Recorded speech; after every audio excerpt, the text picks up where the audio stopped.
उसके पीछे का ये निर्णायक कारण है। क्या है?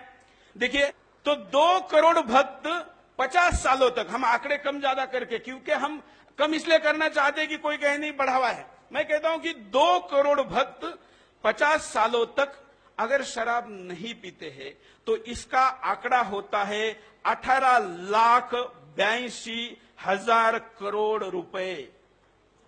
क्या होता है? इतने पैसे बचे हैं। इतने पैसे बापूजी ने केवल शराब से बचाए हैं। अगर हम सिगरेट का आंकड़ा निकाले तो यह सिगरेट का आंकड़ा भी जाता है 11,36,36,000 रुपए।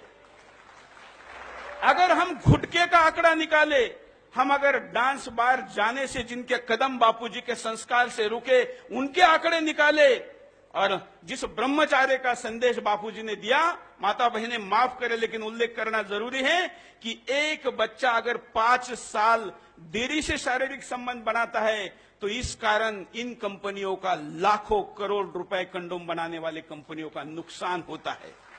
इन सारे आंकड़ों को मैं अभी जोड़ रहा था तो ये आंकड़े कई लाख खरब में जा रहे हैं।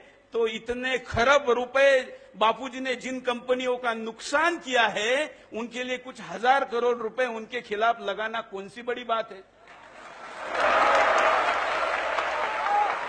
इसके पीछे का असली अर्थशास्त्र यह है, क्योंकि बहुत से लोग कहते हैं, बेचारे इमोशनल होते हैं, उनको क्या पता कि बापूजी को बदनाम करने के लिए कंपनियों को पैसे लगाने की क्या जरूरत है।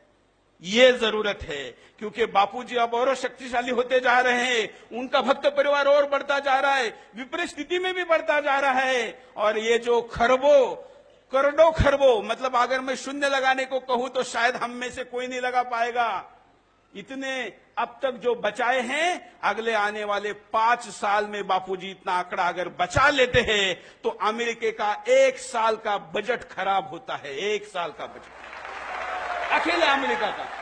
यूरोप के देशों की अगर संख्या निकाले तो बापूजी का केवल एक किसी विषय की नशा मुक्ति करवाना यूरोप के देशों का 1 साल का बजट खराब होता है। और उनका काम ही है, उनके लिए दुनिया बाजार है लेकिन हमारे लिए दुनिया संसार है। ये हम दोनों के बीच के सोच का फर्क है और इसलिए हम कहते हैं वसुधैव कुटुंबकम, और ये अर्थशास्त्र हमको समझना जरूरी है। ये इसके पीछे का कारण है। जाहिर है इन सब से कई मल्टीनेशनल कंपनियों की जेबें हल्की हुई होंगी और उन्हें बापू किसी दुश्मन से कम नहीं लगते होंगे।